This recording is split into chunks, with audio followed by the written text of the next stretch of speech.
Like, share and subscribe. गांव के बाहरी छोर पर एक पुराना हवेली जैसा मकान खड़ा था, जिसे लोग तांत्रिक की हवेली कहते थे। यहाँ अजीब घटनाओं की चर्चा हर घर में होती थी। 18 वर्षीय सुहानी इस गांव की नई निवासी थी। उसके पिता का हाल ही में देहांत हुआ था और उसकी मां अनिता ने इस हवेली को सस्ते में खरीद लिया था। पहली रात जब सुहानी ने हवेली में कदम रखा, उसे लगा जैसे कोई उसकी ओर देख रहा हो। दीवारों पर अजीब सी छाया नाचती दिखाई दी। जब उसने अपनी माँ से पूछा तो अनिता ने इसे उसका भ्रम कहकर टाल दिया। लेकिन सुहानी का दिल जोर से धड़क रहा था। माँ, मुझे ये घर अच्छा नहीं लग रहा, सुहानी ने कहा। सुहानी, ये सब तेरे मन का डर है। आराम कर, अनिता ने उसे समझाया। रात में सुहानी को लगा जैसे किसी ने उसके कानों में फुसफुसाकर उसका नाम पुकारा। उसने बत्ती जलाई, लेकिन कोई नहीं था। कुछ हफ्तों बाद सुहानी ने अपने सपनों में एक आदमी को देखना शुरू कर दिया। वह आदमी बहुत आकर्षक था, लंबा, काला बाल और तीखी आंखें। उसने खुद को रघुवीर बताया और कहा, मैं तेरा साथी हूँ। सुहानी को धीरे धीरे उस पर विश्वास होने लगा। उसने अपनी सबसे करीबी दोस्त प्रिया को इस बारे में बताया। क्या सपनों में कोई प्रेमी? सुहानी, यह अजीब है, प्रिया ने उसे चेताया। लेकिन सुहानी को यकीन था कि रघुवीर असली है। कुछ दिनों बाद सुहानी को हवेली के पुराने कमरे में एक लकड़ी का बक्सा मिला। उसमें कुछ पुराने तांत्रिक सामान, लाल कपड़े में लिपटी हड्डियां और एक खून से सना हुआ पेंडेंट था। बक्सा खोलने के बाद हवेली में डरावनी घटनाएं और बढ़ गईं। प्रिया ने सुहानी को समझाने की कोशिश की कि रघुवीर कोई सामान्य इंसान नहीं, बल्कि आत्मा है। सुहानी, तुझे रघुवीर से दूरी बनानी चाहिए।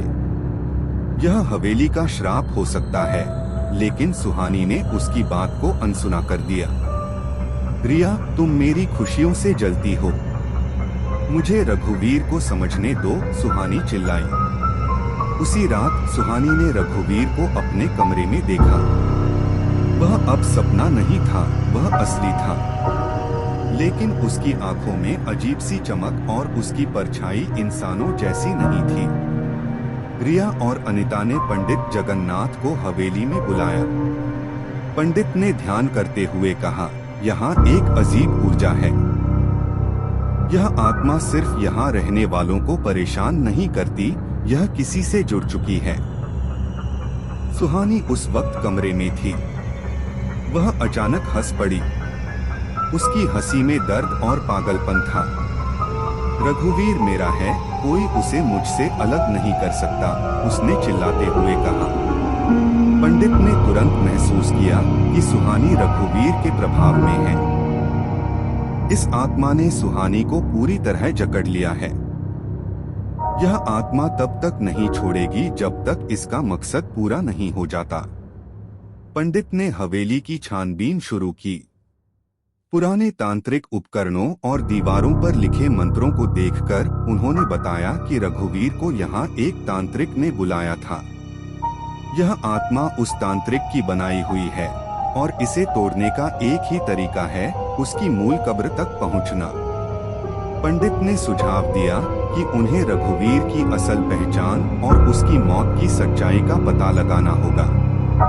उन्होंने हवेली के नीचे छुपे तहखाने की ओर इशारा किया। प्रिया, अनिता और पंडित जगन्नाथ ने जब तहखाने का दरवाजा खोला तो सर्द हवा का झोंका आया। वहां पर खून से सने कपड़े, एक पुरानी तांत्रिक पोथी और हड्डियों का ढेर मिला। तहखाने में लिखा था, जिसने मेरी आत्मा को बांधा, उसका परिवार सदा मेरा गुलाम रहेगा। यह श्राप सैकड़ों साल पुराना है, पंडित ने कहा, और सुहानी इसका अंतिम शिकार बन रही है। इसी बीच सुहानी का व्यवहार और खतरनाक हो गया। वह अक्सर अकेले में बुदबुदाती और खुद से बातें करती। रात में उसे घर के कोनों में बैठे हुए देखा गया, उसकी आंखें लाल हो चुकी थीं। सुहानी, ये मत करो, यह तुम्हें खत्म कर देगा, अनिता रोते हुए चिल्लाई। लेकिन सुहानी ने जवाब दिया, माँ, मैं खत्म नहीं हो रही, मैं रघुवीर के साथ एक हो रही हूँ। पंडित ने रात के समय हवेली में यज्ञ करने का निर्णय लिया। उन्होंने कहा, यह यज्ञ रघुवीर की शक्ति को कमजोर करेगा, लेकिन हमें उसकी असली कब्र तक पहुंचना होगा। यज्ञ शुरू होते ही हवेली में अजीब घटनाएं होने लगीं। दीवारें कांपने लगीं, हवा में चीखें गूंजने लगीं, और सुहानी ने अचानक जोर से हंसते हुए कहा, यह मेरा घर है, रघुवीर मेरा है। रिया और अनिता पंडित जगन्नाथ के साथ तहखाने की गहराई में और आगे बढ़े। तहखाने में एक गुप्त दरवाजा मिला, जिसे खोलने के लिए मंत्रों का प्रयोग करना पड़ा। अंदर की हवा सर्द और भारी थी, जैसे वहां कई सालों से किसी की मौजूदगी हो। दरवाजे के पीछे एक पत्थर की वेदी थी, जहां किसी को तांत्रिक अनुष्ठान के दौरान बलि चढ़ाई गई थी। दीवारों पर खून के धब्बे थे और बीच में रखा हुआ बक्सा हिलने लगा। बक्सा खोलते ही हवा की चीखों के साथ एक छाया निकली और हवेली की दीवारों में समा गई। पंडित ने बताया, यह आत्मा अब और शक्तिशाली हो गई है, इसे रोकने का समय बहुत कम है। हमें रघुवीर की असली कब्र ढूंढनी होगी, वरना सुहानी बच नहीं पाएगी। सुहानी अब पूरी तरह रघुवीर के कब्जे में थी। वह दिन भर किसी से बात नहीं करती और रात को हवेली के कोनों में छिपकर अजीब हरकतें करती। उसकी माँ और रिया ने उसे रोकने की कोशिश की, लेकिन वह और खतरनाक होती गई। एक रात सुहानी ने रिया पर हमला कर दिया। तू मुझे और रघुवीर को अलग नहीं कर सकती, वह मेरा है और मैं उसकी हूँ, उसने चिल्लाते हुए कहा। रिया ने खुद को बचाते हुए कहा, सुहानी, यह तू नहीं है, तुझे इस हवेली से दूर जाना होगा। लेकिन सुहानी ने जोर से हंसते हुए जवाब दिया, तू मेरी जान बचाने की कोशिश कर रही है, पर मेरी आत्मा पहले ही रघुवीर की हो चुकी है।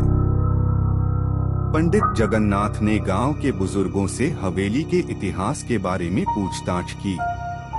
उन्होंने बताया कि हवेली के पहले मालिक राजा भैरवनाथ ने अपनी अमीरी बनाए रखने के लिए एक घातक तांत्रिक अनुष्ठान किया था। रघुवीर, जो एक साधारण किसान था, वो बलि के लिए चुना गया था। उसकी आत्मा ने श्राप दिया कि वह हमेशा इस हवेली से जुड़ा रहेगा और हर पीढ़ी में एक व्यक्ति को अपना शिकार बनाएगा। पंडित ने सुझाव दिया कि रघुवीर की कब्र हवेली से थोड़ी दूरी पर जंगल में हो सकती है। उन्होंने बताया कि उसे शांति देने के लिए कब्र पर विशेष अनुष्ठान करना होगा। रिया, अनिता और पंडित जगन्नाथ ने जंगल की ओर रुख किया। रास्ता खतरनाक था, अंधेरे में परछाइयां चलती हुई दिखाई देती और हर तरफ भयानक आवाजें गूंजती। जंगल के बीच में एक पुराना मंदिर था, जहां रघुवीर की कब्र छिपाई गई थी। लेकिन मंदिर तक पहुंचने के लिए उन्हें भूतिया ताकतों का सामना करना पड़ा। हर कदम पर लगता जैसे कोई उन्हें रोकने की कोशिश कर रहा हो। मंदिर के मुख्य दरवाजे पर पहुंचते ही अचानक सुहानी वहां प्रकट हुई। उसकी आंखें खून जैसी लाल थीं और उसके चेहरे पर एक भयानक मुस्कान थी। तुम सब यहाँ क्यों आए हो? मैं और रघुवीर अब एक हैं, उसने चीखते हुए कहा। मंदिर के अंदर पंडित ने यज्ञ शुरू किया। जैसे जैसे मंत्रों की गूंज बढ़ी, रघुवीर की आत्मा ने हवेली और जंगल को हिलाना शुरू कर दिया। रिया ने सुहानी को पकड़ने की कोशिश की, लेकिन रघुवीर की शक्ति ने उसे पीछे धकेल दिया। यह अनुष्ठान पूरा करना ही होगा, पंडित चिल्लाए। उन्होंने रघुवीर की कब्र से मिट्टी उठाई और उसे अग्नि में डाल दिया। अचानक रघुवीर की परछाई प्रकट हुई। उसने गुस्से में कहा, तुम मेरी शांति को भंग कर रहे हो, मैं कभी नहीं जाऊंगा। मंदिर के भीतर का वातावरण धीरे धीरे बदलने लगा। रघुवीर की आत्मा की परछाई विशाल होकर मंदिर की दीवारों पर फैल गई। हवा सर्द हो चुकी थी और अचानक चारों ओर से कानफोड़ू चीखें गूंजने लगी। पंडित जगन्नाथ ने मंत्रोच्चार जारी रखा, लेकिन रघुवीर की आत्मा और आक्रामक हो गई। उसने मंदिर में जल रही अग्नि को बुझा दिया और उसकी गूंजती हुई आवाज आई, तुम्हारे मंत्र मुझे रोक नहीं सकते। मैं इस धरती से नहीं जाऊंगा। मैंने सुहानी को चुना है और कोई भी उसे मुझसे अलग नहीं कर सकता। रिया और अनिता ने सुहानी को पकड़ने की कोशिश की, लेकिन वह उन्हें पीछे धकेलती रही। उसकी ताकत अब इंसानी नहीं रह गई थी। सुहानी ने अपनी माँ को देखकर कहा, माँ मुझे छोड़ दो, मैं रघुवीर के साथ खुश हूँ। यह मेरा भाग्य है। उसकी आवाज में एक भयानक गूंज थी, जैसे उसमें दो लोग एक साथ बोल रहे हों। रिया ने रोते हुए कहा, सुहानी तुझे समझ नहीं आ रहा कि तू मर रही है। यह आत्मा तुझे पूरी तरह खत्म कर देगी। लेकिन सुहानी ने रिया को घूरते हुए जवाब दिया, मरना? मैं मर नहीं रही, मैं अमर हो रही हूँ। रघुवीर ने मुझे ताकत दी है। अब मैं इस दुनिया से परे हूँ। पंडित जगन्नाथ ने धीरे धीरे मंत्रोच्चार बंद कर दिया और कहा, यह आत्मा केवल सुहानी से जुड़ी नहीं है, इसे इस परिवार के खून से ताकत मिल रही है। रिया ने चौंकते हुए पूछा, मतलब? पंडित ने जवाब दिया, यह आत्मा तांत्रिक राजा भैरवनाथ के समय से जुड़ी है। इस परिवार का एक सदस्य राजा के वंश का हिस्सा रहा होगा। यह आत्मा तब तक इस परिवार को नहीं छोड़ेगी जब तक कि कोई इसके श्राप को तोड़ न दे। अनिता ने पंडित से पूछा, श्राप तोड़ने का तरीका क्या है? पंडित ने जवाब दिया, हमें रघुवीर की आत्मा को उसकी कब्र में वापस बांधना होगा। लेकिन ऐसा तभी होगा जब सुहानी अपनी आत्मा का त्याग करके अपनी बलि देने के लिए तैयार हो। अब पंडित, रिया और अनिता ने सुहानी को किसी तरह शांत किया और उसे मंदिर से बाहर लाने की कोशिश की। लेकिन जैसे ही उन्होंने मंदिर की सीमा पार की, जंगल में अजीब घटनाएं होने लगी। पेड़ हिलने लगे और अचानक चारों ओर से धुंध फैल गई। यह आत्मा हमें रोकने की कोशिश कर रही है, पंडित ने कहा। वे जंगल में गहराई तक जाते रहे। एक जगह पहुंचकर रिया को जमीन पर एक अजीब सा चिन्ह दिखाई दिया। यह चिन्ह रघुवीर की कब्र का प्रतीक था। कब्र एक बड़े पत्थर के नीचे छुपी थी। पत्थर पर खून से लिखे कुछ पुराने तांत्रिक मंत्र थे। पंडित ने मंत्रों को पढ़ा और कहा, यह वही जगह है जहां रघुवीर को मारा गया था। अब हमें इसे खोलना होगा। जैसे ही उन्होंने पत्थर हटाया, जमीन से काली धुएं की परतें निकलने लगी। वहां नीचे एक पुरानी हड्डियों की ढेर और तांत्रिक यंत्र मिले। जैसे ही पंडित ने अनुष्ठान शुरू किया, रघुवीर की आत्मा और हिंसक हो गई। उसने हवाओं में चिल्लाकर कहा, तुम सब मर जाओगे, कोई मुझे यहाँ से हटा नहीं सकता। सुहानी की हालत और खराब होने लगी। उसकी त्वचा सर्द हो चुकी थी और उसकी आंखें पूरी तरह काली हो गई थीं। उसने खुद को पंडित के हाथों से छुड़ाने की कोशिश की, लेकिन रिया और अनिता ने उसे रोक लिया। पंडित ने कहा, जल्दी करो, हमें अनुष्ठान पूरा करना होगा, वरना सुहानी को हमेशा के लिए खो देंगे।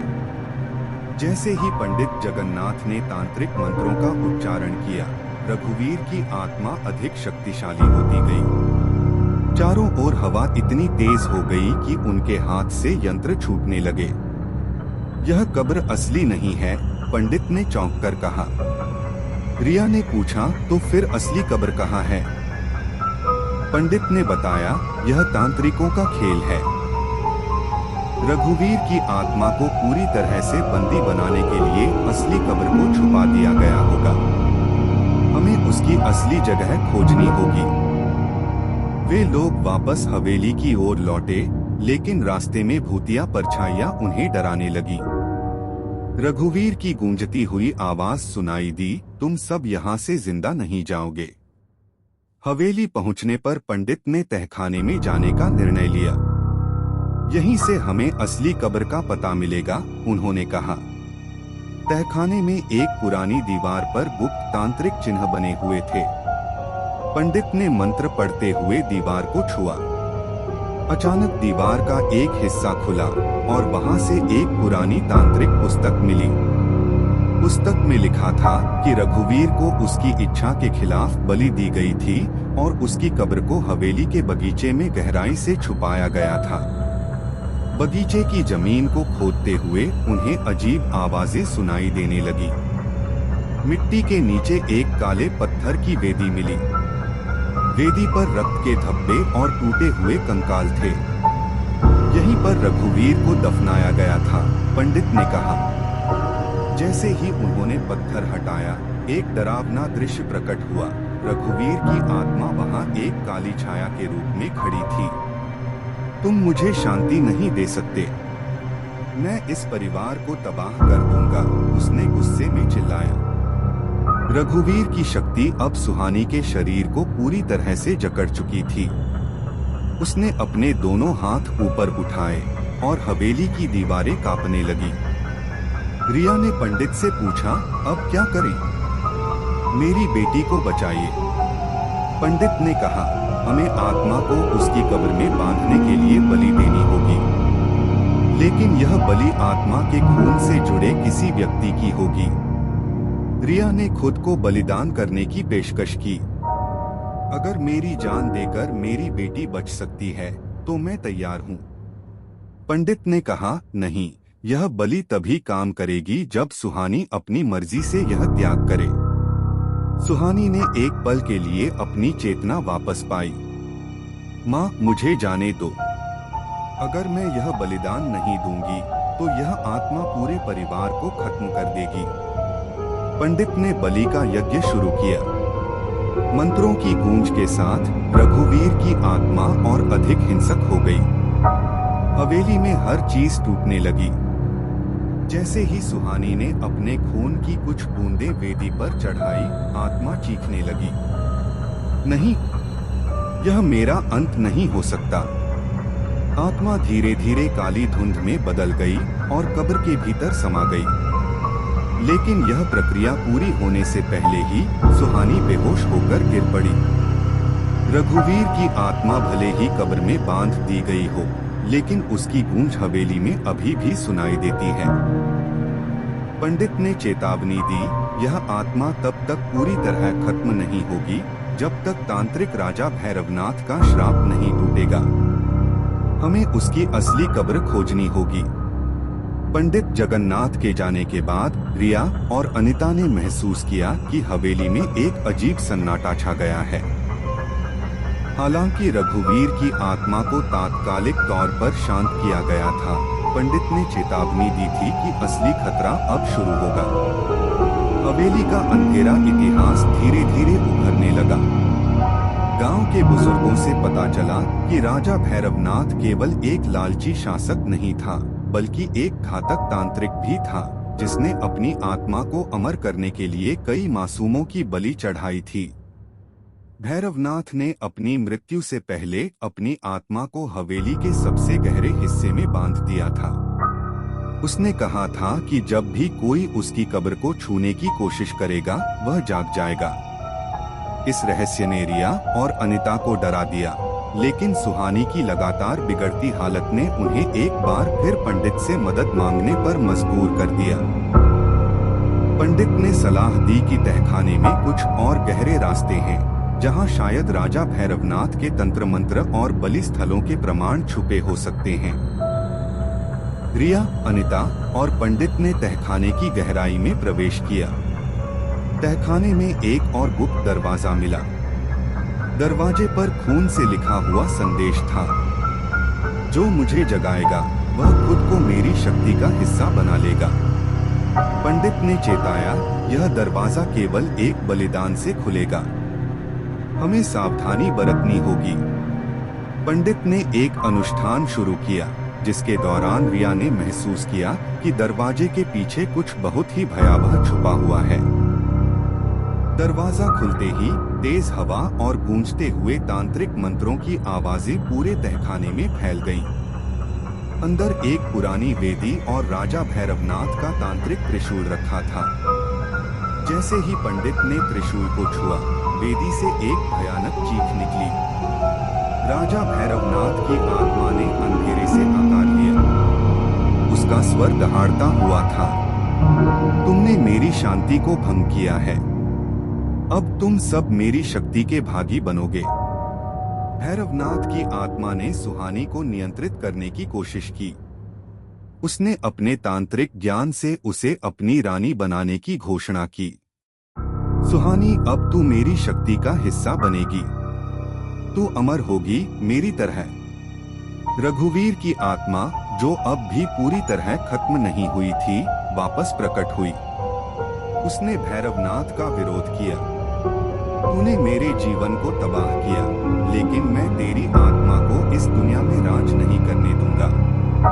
अब हवेली में दो आत्माओं का संघर्ष शुरू हो गया। भैरवनाथ की ताकत हवेली की दीवारों को तोड़ने लगी और रघुवीर की चीखें पूरे जंगल में गूंजने लगी। पंडित ने कहा कि भैरवनाथ और रघुवीर दोनों को हमेशा के लिए शांत करने का एकमात्र तरीका है अंतिम यज्ञ, हवेली के बगीचे में भैरवनाथ की असली कब्र पर अनुष्ठान करना। बलिदान, परिवार के किसी सदस्य को अपने खून से इस श्राप को समाप्त करना होगा। अनिता ने कहा, मैं अपनी बेटी को बचाने के लिए कुछ भी करूंगी। अगर मेरी जान की जरूरत है तो मैं तैयार हूँ। लेकिन पंडित ने उसे चेताया, यह आसान नहीं होगा। भैरवनाथ और रघुवीर दोनों तुम्हें रोकने की कोशिश करेंगे। अगले दिन रिया, अनिता और पंडित ने जंगल के भीतर उस स्थान की खोज शुरू की जहां राजा भैरवनाथ को दफनाया गया था। लेकिन यह यात्रा इतनी आसान नहीं थी। जंगल में अजीबोगरीब घटनाएं होने लगी। पत्तियां खुद ब खुद जलने लगी। किसी ने महसूस किया कि हवा में इंसानी चीखें गूंज रही थीं। रिया ने महसूस किया कि कोई लगातार उसका पीछा कर रहा है। जैसे ही वे कब्र के करीब पहुंचे, रिया को एक भयानक सपना आया, जिसमें उसने देखा कि सुहानी और अनिता दोनों को भैरवनाथ ने अपने साथ खींच लिया है। कब्र पर पहुंचने के बाद पंडित ने अनुष्ठान शुरू किया। भैरवनाथ की आत्मा ने फिर से प्रकट होकर उन्हें रोकने की कोशिश की। उसने अपने जादुई शक्ति से सबको पीछे धकेल दिया। रिया ने हिम्मत करके कब्र के पास पहुंचकर मंत्रों का पाठ शुरू किया। लेकिन तभी भैरवनाथ ने उसे रोकने के लिए रघुवीर को अपने पक्ष में कर लिया। तुम सब इस श्राप से बच नहीं सकते। यह हवेली मेरी थी और मेरी ही रहेगी। क्या रिया खुद को बलिदान करके श्राप तोड़ पाएगी? क्या भैरवनाथ और रघुवीर की आत्माओं को हमेशा के लिए शांत किया जा सकेगा? कब्र की ओर बढ़ते हुए रिया, अनिता और पंडित जगन्नाथ ने महसूस किया कि जंगल में एक गहरा जादुई प्रभाव था। पेड़ हवा में सरसराने के बावजूद एक भयानक सन्नाटा छा गया। हर कदम के साथ ऐसा लगा जैसे कोई अनदेखा बल उन्हें रोकने की कोशिश कर रहा है। पंडित ने समझाया, यह श्राप सिर्फ आत्माओं तक सीमित नहीं है। भैरवनाथ ने अपने जादू से इस जंगल को अपनी ताकत का अड्डा बनाया था। जब तक हम मंत्रों से इसे कमजोर नहीं करेंगे, रास्ता और कठिन होगा। उन्होंने जंगल के एक हिस्से में रुककर अनुष्ठान शुरू किया। पंडित ने कहा, यह जंगल की रक्षा करने वाली आत्माओं को शांत करेगा। जैसे ही पंडित ने मंत्रोच्चार किया, जंगल में एक भीषण आंधी उठ गई। पेड़ गिरने लगे और अजीब आकृतियां हवा में घूमती दिखीं। रिया ने डरते हुए कहा, ये क्या है? पंडित ने कहा, ये उन लोगों की आत्माएं हैं जिन्हें भैरवनाथ ने बलि दी थी। ये भटक रही हैं और श्राप से बंधी हुई हैं। आखिरकार वे जंगल के एक खुले हिस्से में पहुंचे। वहाँ एक पुरानी टूटी फूटी वेदी और एक बड़ा त्रिशूल गड़ा हुआ था। पंडित ने कहा, यह भैरवनाथ की असली कब्र है। यहीं से उसने अपनी आत्मा को अमरता का श्राप दिया था। जमीन पर एक बड़ा तांत्रिक चक्र उकेरा हुआ था और उसके चारों ओर अस्थियां बिखरी हुई थी। जैसे ही वेदी के पास पहुंचे, चारों ओर से रघुवीर और भैरवनाथ की आत्माओं ने घेर लिया। भैरवनाथ ने कहा, तुमने मेरी शांति भंग कर दी है। अब तुम सब मेरे श्राप का हिस्सा बनोगे। रिया ने जवाब दिया, हम तुम्हें रोकने आए हैं। यह श्राप अब और नहीं चलेगा। भैरवनाथ ने ठहाका लगाते हुए कहा, मुझे रोकना आसान नहीं। मैं अनगिनत बलियों से बना हूँ। तुम्हारा त्याग भी मुझे और शक्तिशाली बनाएगा। पंडित ने समझाया कि भैरवनाथ को हराने के लिए उसके तांत्रिक त्रिशूल को नष्ट करना होगा। सुहानी को अपनी आत्मा की शुद्धि करनी होगी, क्योंकि उसकी ऊर्जा से भैरवनाथ की शक्ति बढ़ रही है। पूरे चक्र को तोड़ने के लिए बलि देनी होगी। अनिता ने खुद को बलिदान के लिए प्रस्तुत किया। अगर मेरी जान देकर यह सब खत्म हो सकता है तो मैं तैयार हूँ। लेकिन पंडित ने उसे रोका, यह बलि आसान नहीं होगी। इसे आत्मा की पूर्ण स्वीकृति चाहिए। जैसे ही अनुष्ठान शुरू हुआ, भैरवनाथ और रघुवीर ने मिलकर उन्हें रोकने की कोशिश की। हवाओं में गूंजते मंत्र और चीखों ने माहौल को और भयानक बना दिया। भैरवनाथ ने अपने तांत्रिक जादू से जमीन को फाड़ दिया और वहां से लावा निकलने लगा। पंडित ने कहा, सुहानी, तुम्हें अपनी ताकत को स्वीकारना होगा और इसे भैरवनाथ के खिलाफ मोड़ना होगा। सुहानी ने अपनी अंदरूनी शक्ति को जगाने की कोशिश की। उसने महसूस किया कि भैरवनाथ ने उसकी आत्मा को बांध रखा था। लेकिन अपनी मां रिया की आवाज सुनकर उसने अपनी आत्मा को मजबूत किया और भैरवनाथ का सामना किया। तुम मुझे और मेरे परिवार को नियंत्रित नहीं कर सकते, सुहानी ने चिल्लाकर कहा। सुहानी ने अपनी आत्मा को मुक्त करते हुए वेदी पर अंतिम बलिदान दिया। जैसे ही उसकी खून की बूंदें वेदी पर पड़ी, भैरवनाथ और रघुवीर की आत्माएं चीखती हुई वेदी में समा गईं। लेकिन श्राप पूरी तरह खत्म नहीं हुआ। पंडित ने कहा, भैरवनाथ की तांत्रिक ऊर्जा अभी भी हवेली में है। इसे पूरी तरह नष्ट करने के लिए हमें हवेली को जला देना होगा। रिया, अनिता और पंडित ने हवेली में लौटकर उसे आग के हवाले कर दिया। हवेली के जलते ही एक भयानक चीख सुनाई दी और आसमान में एक काले धुएं का भंवर बन गया। आखिरकार जंगल और गांव में शांति छा गई। लेकिन रिया ने महसूस किया कि सुहानी की आत्मा अब भी हवेली के आसपास मंडरा रही थी। क्या सुहानी पूरी तरह से मुक्त हो पाएगी? क्या भैरवनाथ का श्राप लौट सकता है? जब रिया, अनिता और पंडित ने तांत्रिक हवेली को जलाने का निर्णय लिया, तो उन्हें पता था कि यह आसान नहीं होगा। हवेली के भीतर अब भी रघुवीर और भैरवनाथ की शेष शक्तियां मंडरा रही थीं। जैसे ही उन्होंने आग लगाने की तैयारी शुरू की, हवेली में अचानक भूकंप जैसा कंपन शुरू हो गया।